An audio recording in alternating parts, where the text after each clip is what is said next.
It's the start of a new week, and today the airport will greet nearly 500,000 visitors coming through its sliding doors. On the welcoming committee front line are Heathrow's 81 passenger experience managers. Right there, boys. Their domain is the 3 square miles of terminals as they rove around looking for passengers in need. Further down that way. Okay. You sit on your right. Okay, thank you very much. You're welcome. Last year, Terminal 2 was voted the world's top airport terminal, and in charge are legendary duo Demi and Sue, who has quite the talent for spotting passengers Who's he with? Is he with you, madam? with guns. What lovely muscles he's Thank got. you very much. Very, very nice. How many times a week do you go to the gym? I'll train twice a day. Twice a day, yeah. Goodness gracious. Do you Just need get a me out of partner? trouble. Get me out of trouble. Do you need a partner? Are you offering? Yes. Come on, girl. Come on.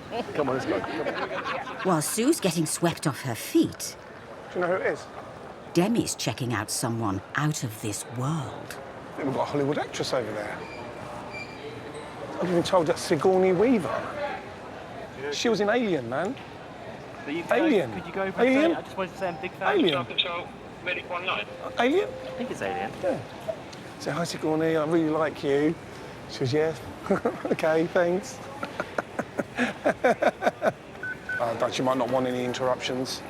But no time to grab an autograph. I've got interruptions over there, though. Thai Airways. I'm with you there. But it's late and they have to come here. I don't want to waste any more of your time. Let's see what we're going on here. Oh, dear. I literally checked in about 2 minutes before you did.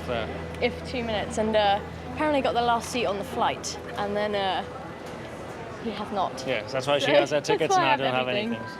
OK, so you're flying, yeah? Yeah. Yeah, so go to check-in assistance and they'll assist you here. You don't really need to be at the ticket desk. Well, they sent me over here, so what should I What, the check-in assistance? Yeah. Based on the fact that, what is it, a name change or...? Nothing, I just said the machine didn't let me in, they said come over here. She got her ticket out.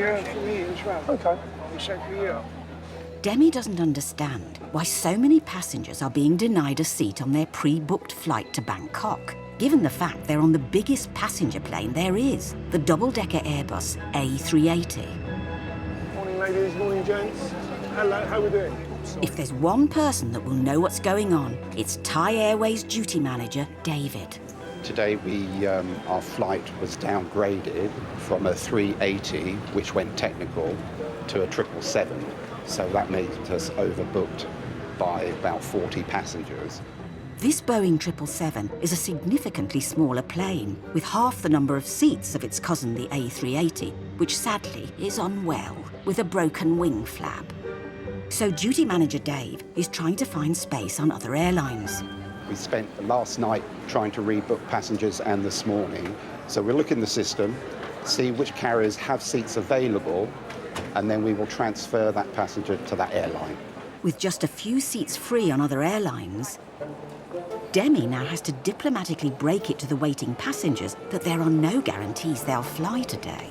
What they're going to try and do, which they're aiming for, is to try and find a reroute for you today. What time is that? I don't know. We'd leave it to the ticket desk staff. The worst case scenario, if they can't find anything for today, you'll be going on exactly the same flight tomorrow. It's stupid, isn't it? They know it's 380 coming and they send a stupid plane. Bring the What, 777, exactly, yeah. so it's stupid. But that's a downgrade.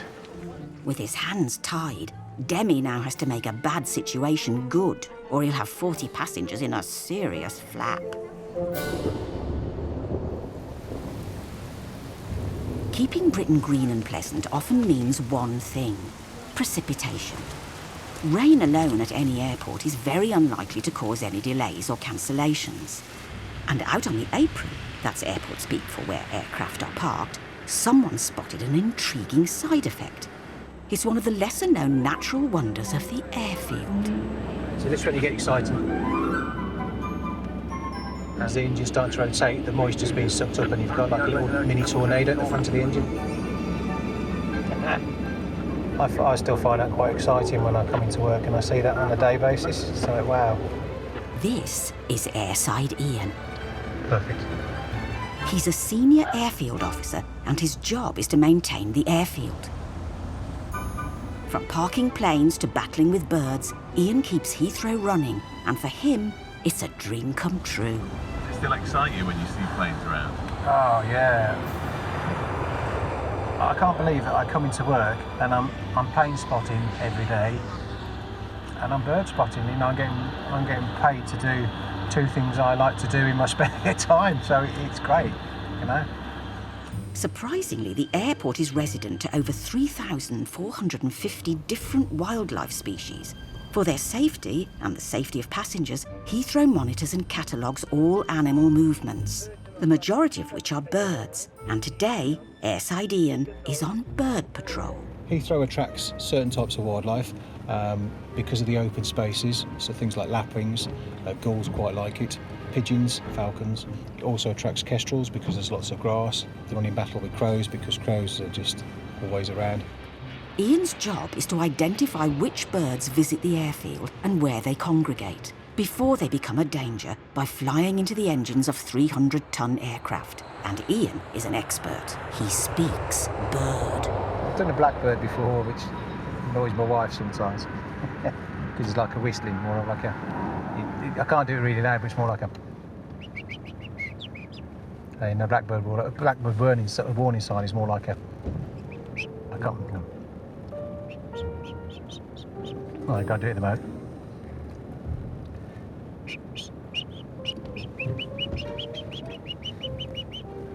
But it's obviously a lot louder, that, and that's like an alarm call for a blackbird. You hear it sometimes. And then the other one you get is like you get the kites, and they're like meowing. The buzzards and the kites will do that. But obviously that's a lot, get a lot louder. Ian may appear to have a cushy job protecting the airfield while it's all quiet, but with the wind whipping up, the threat level of birds hitting planes is very likely to increase. Inside, protecting the 80 million yearly passengers, are teams of armed police. OK, obviously the threat level is severe. It's been like that for a while, so an attack is highly likely. You're obviously firearms officers, so you're well aware that use of force under firearms is down to your good selves to make those decisions. After 9/11, Heathrow police doubled overnight, with patrolling officers carrying semi-automatic guns as standard. OK, thank you very much. Take care, everybody. Go and enjoy. Starting their 12-hour shift together are officers Dave and Terry. You're no good working as an individual, you work as a team, so, if you start working individually, that's when things start failing. Here we are. But it seems Starsky has lost his hutch. Did Dave actually come out? Right, where is he? Dave! Dave! I've been walking around this yard looking for you for the last 5 minutes. Right, the coffees are on you. Oh, that's brisk. Oh, let's get inside. Every day, police patrol the 5 square miles of Heathrow as part of their strategy to prevent crime and terrorism. New boy Dave has only been working at the airport for 3 months, so he's got a lot to learn. I still find the airport a maze. You're still the new boy? I'm still the new boy. But with Terry here, he shows me where I'm going. The font of knowledge. The font of all knowledge at the airport. And with Terry's 2.5 years at the airport, he's more than willing to share his font. Ooh. Look how big that Great Wall of China looks in this picture. But when you actually stood on it, because I went there in October, it's not actually as big as it looks there. It's tiny. You're like a philosopher. This is Brazil. Is that Brazil? They call him the Redeemer. The Redeemer, oh, OK. So it's very nice. It looks like Jesus to me. I didn't know it was Well, yeah, called but that's Redeemer. what they call it in Brazil. Oh, OK. You learn something new every day. Yeah. But Terry's tour of the 7 wonders of the world has to be cut short. Go ahead, call up. 8 waits, RVP South. Full emergency. I'll do it. It's time to head to their blues and twos. We've got a full emergency at RVP South, where more information's coming on as we're going. RVP means rendezvous point, south of the runway. Problem unresolved. A plane's just taken off, but it's in trouble. Matt, unresolved technical problem. You sound like it's going to come back. A serious situation has occurred, and air traffic control need to halt all aircraft movements. 2@9. First 9, go ahead. 2@9, if you just hold position there, please, and contact ground again, 121.855. 121.855, holding position 109, thanks, bye. With the full emergency, there's lots of officers that will go because we don't know what the severity of the call is yet. Whilst emergency services have been alerted, Heathrow is heading to a complete standstill. Can you get me a +5 on the speed of 147, please? Up in the air traffic control tower, emergency protocols have been triggered. A plane bound for New York has had to turn around due to a fault with one of the engines. Returning aircraft, very heavy landing, and there's an engine warning light. Officers Terry and Dave are on their way to one of the designated emergency meeting points near the runway. Obviously, the worst case scenario being that there's a major fault with the airplane, you know, and there was a fire or something. So our role would obviously to preserve life and to assist with any scene that there would be. United 959er at Titan, turn left and hold Alpha 3.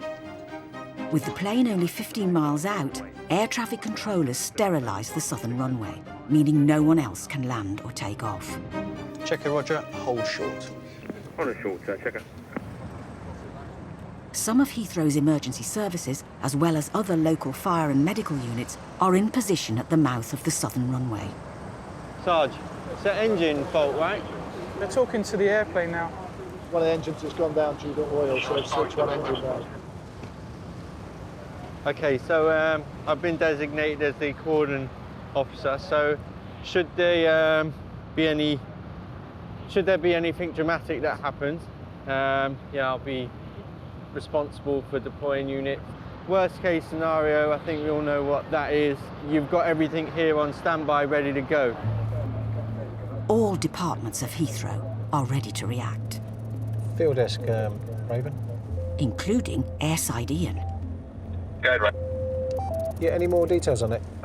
It was a returner, so it left here and it's come back again. So it's due in 4 minutes, landing 27 local standby. He's abandoned bird patrol and now on standby to help in the worst case scenario of a crash. What can happen in an instance is that you don't touch any of the parts because it's part of that accident investigation, but you make sure that people stay away from it. So it could be the point that you just stop in as a cordon.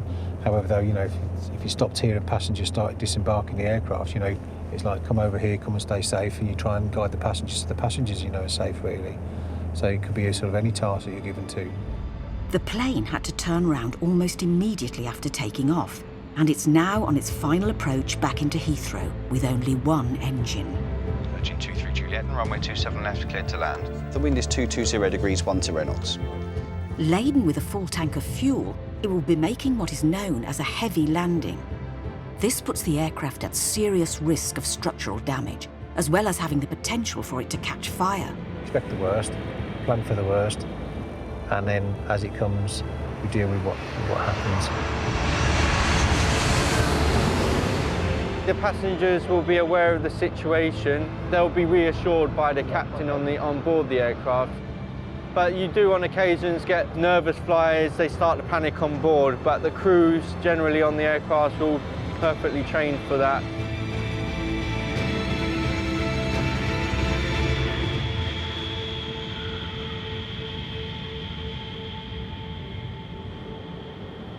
And there you go, the aircraft safely down. So it's a kind of sigh of relief for the airport, is that? Yeah, that's a big sigh of relief. That means it's okay. Checker's doing a quick inspection to make sure that everything in the aircraft has stayed on the aircraft and nothing has come off, no bits have fallen. The systems and plans in place here are so swift and efficient that it's literally over in seconds, so provided it's a good result, which it is today. As passengers safely transfer to a different plane, technicians swoop in to thoroughly check out the faulty engine. Ian goes back to birdwatch, Terry and Dave back to their beat. Carry on, Constable. And up in air traffic control. Sugar 277, runway 27 right, clear to take Takeoff, surface wind 220 degrees, 10 knots. Departures and arrivals can resume. Takeoff, Sugar 277. But for some passengers, a departure is seeming more unlikely. how long we've been stood here now? Maybe Hour, 2 hours. 2 hours. Yeah. One desk. 9 people trying to help, but there's one computer, one telephone. A plane bound for Bangkok is in a bit of a flap. In fact, it's missing one.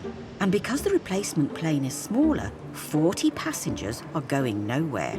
Demi is in the eye of the storm. Right, give me 2 seconds, all right? I'll just find out, because they're, like, running around. But I'll get the facts, all right? Demi needs to find out what deal Thai Airways can dish up. 535. 535, no, that's pounds. And how many is that in yours? 600, right, OK. In 2012, compensation for not boarding an overbooked plane changed, and you can now get up to 535 quid. OK, so what the deal is at the moment, you're going to get denied boarding compensation, which is £535 per person, equivalent to €600 per person. You'll get that. Cash now? Or... I think you go to TravelX, the money exchange, and you get your money there. I would have rather seen people that actually wanted to come off than people that have to come off. So will it be Demi's deal or no deal? We don't have enough time, really, to do a lot of Thailand, so like the days are pretty precious. I have a connection to Australia, so... What have you decided to do? I think we're going to decide to take the later flight. With these and other young lovebirds deciding to take Demi's deal, 2 seats are now up for grabs. Do you want to go or do you want the money? What's the flight? That's what we need. Today, now. If you don't want to do that, you'll wait there, you'll get your compensation. Because there'll be someone that will take them. But if you want to go, you can, but you ain't getting a penny. Do you want to take a chance on it or what? We'll toss a coin, shall we? Heads we go, tails we go, all right? Or you call it. Heads. We go. That just cost us €1,200. And had they gambled, they could have had their Thai fish cake and eaten it. Yeah, €1,200. We've got a flight leaving only like 4 hours after our original flight. Still direct, and we get £1,000 in compensation for 4 hours delay. So Win-win, I think. It's like a day at the races, isn't it, losing money? Got moved to a British Airways flight at 3 o'clock this afternoon with and we've got £1,000 in our pocket. Bag of sand in the pocket, so yeah, happy days. And Demi knows what he'd do with half a bag of sand in his pocket. I'm going to get a lot for £500. In Thailand, I'll probably get something for about £40, to be honest with you, but it'll be a Rolex, but I don't know what part of the X will be missing. Back on the apron, Ian has resumed birdwatch duties, the blustery weather putting him on high alert for birds flying into aircraft engines. A windy day like today, it's great because you can get migrating birds and they're blown off course, and you might get to see something that you'll never have the chance of ever seeing because it's not from this country. And if you had a firecrest and you reported you had a firecrest on the national Twitter page, everyone coming down to try and have a look at it, really. But the firecrest may have to wait. What? If I have a look down there, I've just seen some crows, I think. My nemesis. Phoenix from Raven. Go ahead. I just advise you, grass area 9 at Alpha 4, there's 3 crows and some starlings. I'm going to attempt to disperse them in between movements. It's a species that outsmarts you rather than, I mean, they're very clever, without a doubt. The trick to dealing with feathered trespassers is to use a variety of different dispersal techniques. And Ian has the ultimate deterrent. Ah! Ah! Ah! Someone like say will answer you back, even if I will make the sound, some of them will answer you back. I always think the stubborn ones are the little juveniles. They're like teenagers, you know. It's like, yeah.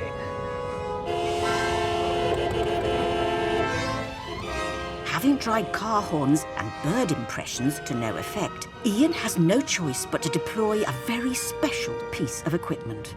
So it's just a plastic bin liner, but if you hold it and shake it, it just, from a distance, all they can see is a black object. They're black, so it looks like you've got one of their mates. Yeah, especially with us.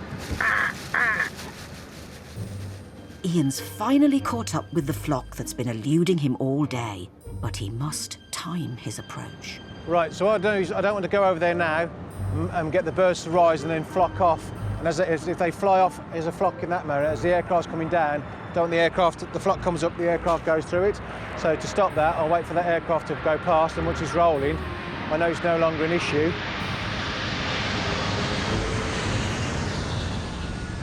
So now I can go ahead for it.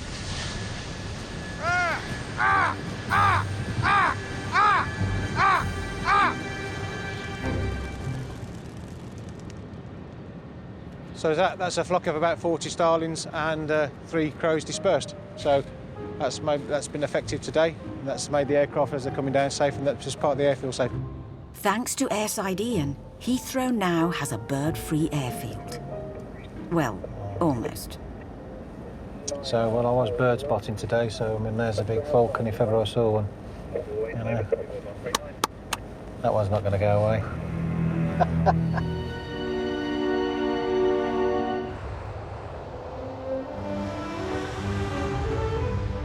It's early Friday morning at Heathrow Airport, and the large flock of flights arriving from the US has already arrived, but 29 others are currently lining up to take off for sunnier climes. It's holiday season. Just pop in there, any of them B counters, B4 to B10, that's fine. With millions of Brits taking to the skies, all in search of some much-needed R&R. Are they going to put you in an aeroplane? They're horrible, aren't they? He's lovely, isn't he? Gorgeous. And it's not just people getting on planes who are looking forward to some rest. I've only got one more day today, and then I break up for the holidays. How long have you got? 5. How do you manage that? 5 days off. It's not what you know, it's who you know. Sue, Queen of Terminal 2's passenger welfare, is gearing up for her last day in charge of customer happiness and well-being. It also happens to be one of the busiest days of the year. I'm hoping that everybody's going to behave themselves. My object of the day will be to see how much tea I can drink in one shift. To help deal with the extra crowds, the Queen has enlisted the King's help. And down the other end of T2 is Demi. It's nothing, mate. Bloody hell. What are they panicking about? Zone A is not very busy. 65% loads, it's 9:32, so I'm not going to lay down in a minute. King and Queen are enjoying the calm before the storm, with a storm most definitely on its way. 760 flights were due to take off today at Gatwick, but at gate after gate it was the same story. Planes grounded and a runway, and the only aircraft moving was a police helicopter. 40 miles south at neighbouring airport Gatwick. He's coming over your head. Over your head. Reports of multiple drone sightings have led to the closure of Britain's second busiest airport. Town 3902 Mike, contact London Control 120.525. Flights bound for Gatwick are being diverted, with airlines trying to land them elsewhere in the country, including Heathrow. Stuart 502, contact London Control 134.125. Today, Simon is arrivals controller and in charge of integrating the new traffic into the already packed landing schedule. There's 212 stands available on the airfield, and so we could potentially park quite a few aircraft, but the logistics of trying to get all those passengers off safely may be quite challenging, so that would be the airport's decision to how many we'd accept. For Heathrow, it's not just extra planes they'll be accommodating, but thousands of pieces of luggage and cargo. On top of that, passengers from Gatwick's cancelled flights are descending on the airport. Okay, just to update you, Gatwick's late, so we're going to be getting diverted. It's going to get a little bit more hairy, probably. That's thousands of extra Gatwick passengers all heading straight to Demi and Sue to deal with. Oh, I think it's going to be good fun. While hordes of holidaymakers turn up at the airport to fly out of the UK, those flying in on diverted Gatwick flights are heading to immigration, which takes around a 10-minute walk. Please make sure, ladies and gentlemen, if you do not have your glasses on in your photograph, then remove any glasses you're wearing. You then have to clear passport control. Thank you very much. Bye-bye. Bye. Thank you. You're very welcome. If there's any doubt about the authenticity of your entry documents, Your identity card. Not very good. You may then come face to face with Border Force Bob. We travel many years here. Okay. I'm mainly immigration trained, so I'm a forgery officer. Every different country has their own set of security features. We need to learn the most important ones. And we also need to look at people, because the biggest problem we have is imposters. Thank you. Sierra 2 Fit, go ahead. Can you come to the watch house for the details of a medical emergency, please? But Border Force Bob won't be providing any first aid. He's there on official business. If a passenger is unwell and has to be removed from the airport, because they're actually airside, we have to check their document, make sure that everything's right.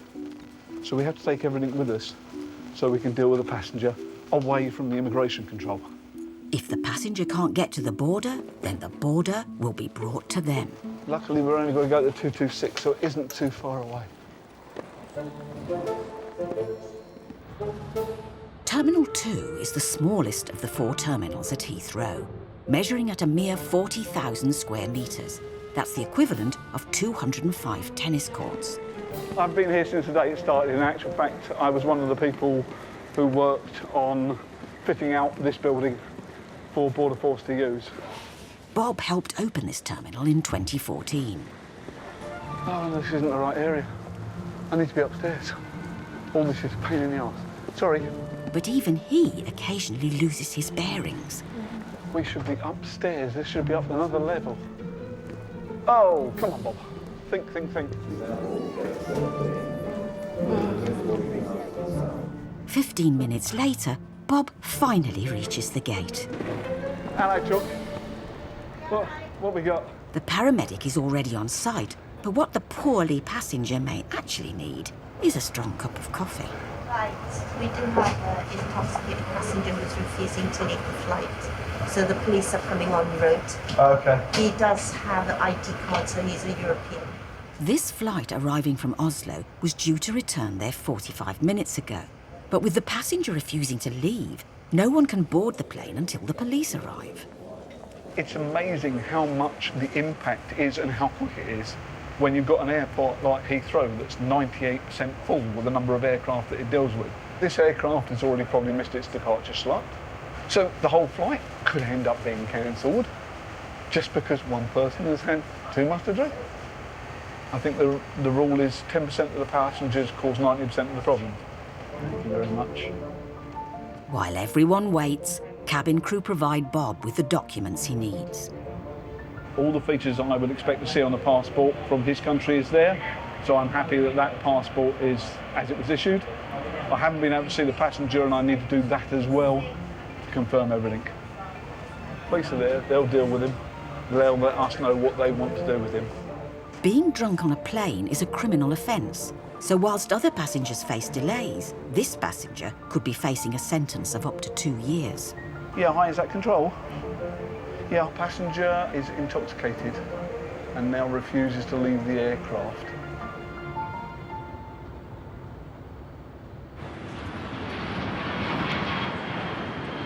Back at Terminal 2 departures, Sue and Demi are dealing with an influx of new and unexpected passengers. Are you together? Can I put you in shoes? Like as if you're going to be doing country dancing. Drone sightings have caused Gatwick Airport to close, sending thousands of tired and upset travellers their way. It's unbelievable. I can't even, I'm stressed out. With the nerves, with the stress, with all this tiredness, I feel so bad. All I want is arrive at home and eat some lasagna of my mother, that's all. I don't know an awful lot about drones, no, but it's all done by laptop now. It's not a little man with like a little gear stick on a Grand Prix circuit or anything like that. Sadly for Sue, she can't guide her passengers via laptop, so today she's brought in her cavalry of volunteers. Good afternoon, everyone. I feel like the school teacher. Hello, how are you all? These keen beans are brought in to help on busy days like this, but the drone has made it even worse. When it's as busy as this, the object of the day is to keep people moving. Give the information and then kind of move on. Thank you, guys. Have a lovely day. Take care. Down the other end of T2, Sue's partner in crime, Demi, is up to his neck in passengers. Who's booked onto the Istanbul flight later? Who has a confirmed booking? 200 of them have been redirected to Heathrow after their flight from Gatwick to Istanbul was cancelled. What are you going to do? You're just going to get them booked onto a next flight or check them in? Yeah, check them in. You're going to check them in? So you booked on it? We're already booked on it. We're all tagged So in what, everything, so... you don't need to be here then? No, take the old tags off. Yeah. If one of you just goes to speak to a member of the staff They here... told us to come here. To do what, though? I don't know. That's why we're all just confused. Some Gatwick passengers have managed to bag the last seats on an existing Heathrow flight to Istanbul. Others are on standby, with several now facing a wait of up to 4 days before the next available flight. They took the money, they paid the money, they took the consideration. I don't think they were expecting what was to happen at Gatwick today. No, I know. This is I don't but think that's you the need to have reason. alternative way. Bad news is there's no flights available. They're 19 overbooked tonight, so they're 20 over, plus those another 20 on the wait list. So the chances are they won't be getting on. What's going on? They're totally messed up. This is their duty to provide us the alternative journey. They failed to do this. This is the situation.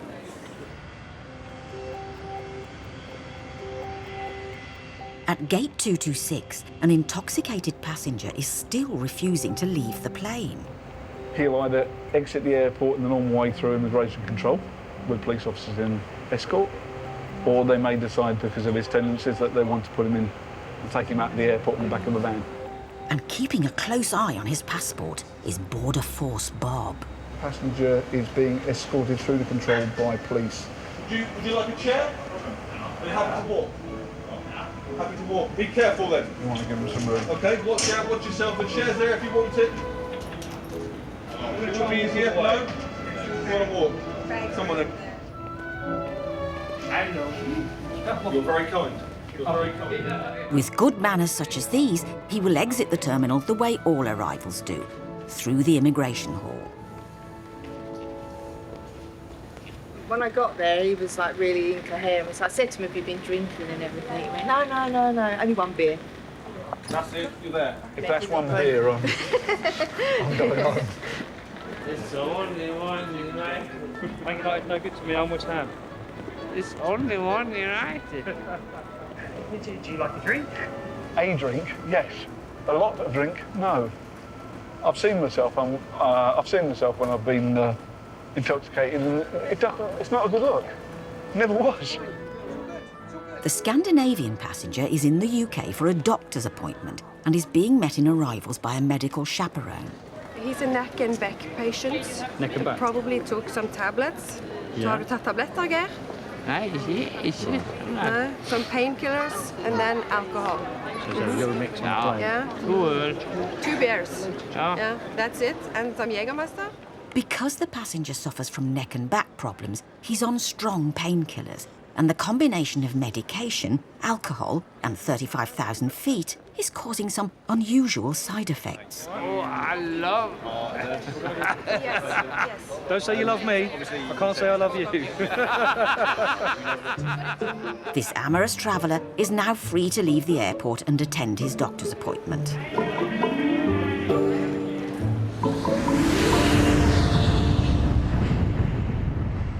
Like the passengers that have to pass through immigration, all items arriving at Heathrow, either via airmail or cargo shipments, are under scrutiny. It's a lot of personal effects going every day, isn't it? Hell of a lot. How long's this gone on for ages and ages? Over a year. The job of Border Force veteran Glenn is to sift and ferret through all items being sent by air. And one thing he's looking out for is drugs. Looking at shipment, just curious, because there's a large amount of it, because that's a lot of personal effects going over every single day. That's a massive amount. Glenn has developed a sixth sense for suspicious cargo, and this package of personal items has caught his attention. You've got to be nosy in this job. You're not going to be any good if you're not nosy and prepared to take a bit of a risk and gamble. Dotted around Heathrow are 22 vast warehouses where over £1 billion worth of cargo is processed every year. Right, where they gone? Let's find it. Glenn's shipment has come in from Canada, where cannabis has recently been legalised, and he's worried it could be contributing to the 270 tonnes illegally imported to the UK each year. If you just put it there for us, is that okay? Thanks. Helping Glenn search the cases is long-term colleague, fellow officer Amarjeet. Hey, Glenn, look. Wheat formula nourishing oil for your hair. Let's have a look. I need some of that now. Does it stop you going bald? He's quite a religious person, books on prayer. What my wife doesn't know, DVD. Prayer books, DVDs and shampoo. It doesn't exactly sound like an international smuggler. Gut instinct here is this consignment looks pretty okay. Look good on the paperwork, but not what we were hoping for. But the job's not over until everything's back in the box. Easier said than done. The repacking's the hard part. Oh, I'll do all the repacking. My wife chooses all the clothes and everything, but I'm the one that has to close the suitcase when the kitchen sink's gone in it. And I normally whinge considerably and then get it done. And my wife goes, "What did you make all the fuss about?" The suitcase has proved innocent, but amongst the other thousands of pallets, one just arrived from Central Africa is raising suspicions. They're very light. It's too light. I'll open one up. OK, I've got a package here. Got some plastic wrapping and then what appears to be a box file. What country is it from? Zambia. Oh, and right. it's going to a UK address. Zambia is a known stop-off point for drugs smuggled from Afghanistan on their way to Europe. It's so common that it's known as the smack track. We've got what appears to be catalogue photographs, laminated photographs. Do they feel thick? But they do. There's something in them. In the middle piece here, if you put your hands, you can feel it's not right. There's something in here. Traffickers adopt a variety of ways to smuggle drugs into countries. And over the years, Glenn has found narcotics in anything from lollipops to cricket balls. So he decides to take a closer look at the photographs. We're just having a look on the X-ray to see what the images show up. So if you look at the box there, you can see there's a big mass in the middle. Why is it very dense in the middle? Looking at that, you can see quite clearly that there's going to be drugs in there. Amarjeet will have to carefully dissect the package to confirm their suspicions. There's a package inside, and you can see what appears to be light brown powder. That's smack, that's heroin. I think it's a good idea if we test it, Glenn. I'll take a little sample out. To prove the substance is heroin, Glenn and Amarjeet have to conduct a field test. The result could be vital for securing a prosecution. You can see it's already starting to turn green, so yeah, that's what they call a field reaction to an opiate. There's quite a few in here. 40, 41, 42. So 42, roughly, you'd say was about, what, 50 grams in there? So that's £100,000. It's a good feeling when you find it's and stop someone. So that's affecting someone's life somewhere, and we might have stopped that. For Glenn and Amarjeet, it's just another success story for the department. It's going to hurt someone's pocket, and someone's going to be very worried when this package doesn't get through.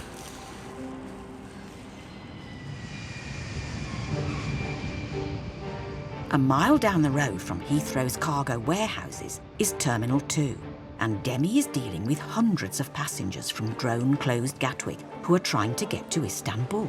Guys, help us have some water. Just take some. There you go. And there's good news when it comes to bums on seats. They've changed the aircraft, so they've made it bigger to accommodate for the Gatwick passengers, all right? Okay. So take all your family, go over to the information area, and then what we'll do, we'll call you when they've opened the flight. Down the other end of the terminal, Sue is orchestrating the movements of passengers at check-in. Guys, what I'm going to do, so not to cause any congestion, I'm just going to move the queue. No one is going to push in front of you, because I've got someone guarding the end of it. And if there's one thing Sue can't stand, it's an untidy terminal. Let me just pull you back a bit, sir. Hold on, just stay as you are. Hold on. That's it. Not everyone is appreciative of her efforts. Meus affaires são lá. I beg your pardon? Oui, à la regarde, c'est meus affaires. Yes, right, OK. Would anybody like to translate that for me, please? Il n'y a plus personne qui aide. Would you like the Je demande pour venir ici, vous pouvez venir. Sorry, would you like the wheelchair? Sorry, it was just sitting there empty, mucking up the queue. Je parle pas anglais, vous avez besoin de parler autre langue aussi. Parlez avec moi, en français ou portugais. Okay, so pourquoi vous parlez pas? Comment que vous allez là chercher ma chaise? Quel respect!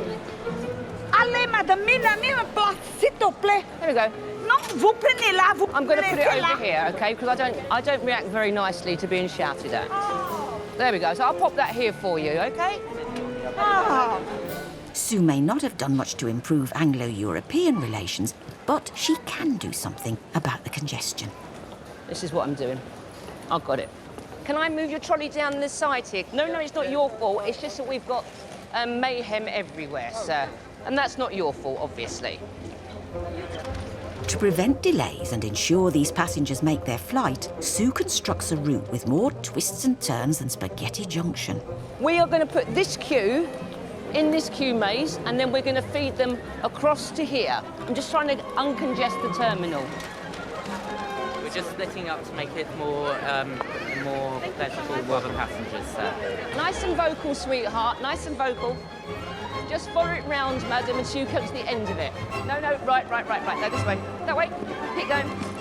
You have to get in there. You have to be a little bit brutal. You know, tell them, no, do this, do that, do this. Okay, all right, I'll move you. Don't worry, move you. Rather than block the whole airport up, there is always a method in the madness. So sometimes it looks awful, you know, it looks like mass disruption, but it isn't. Thanks to her unpaid army, and regardless of Britain's second busiest airport still being closed. Well done, guys. You're on top of it. You're professionals now. You're professionals, traffic wardens. The Queen of Terminal 2 has pulled it off. All the crowds are jetting off on their holidays. And we're there.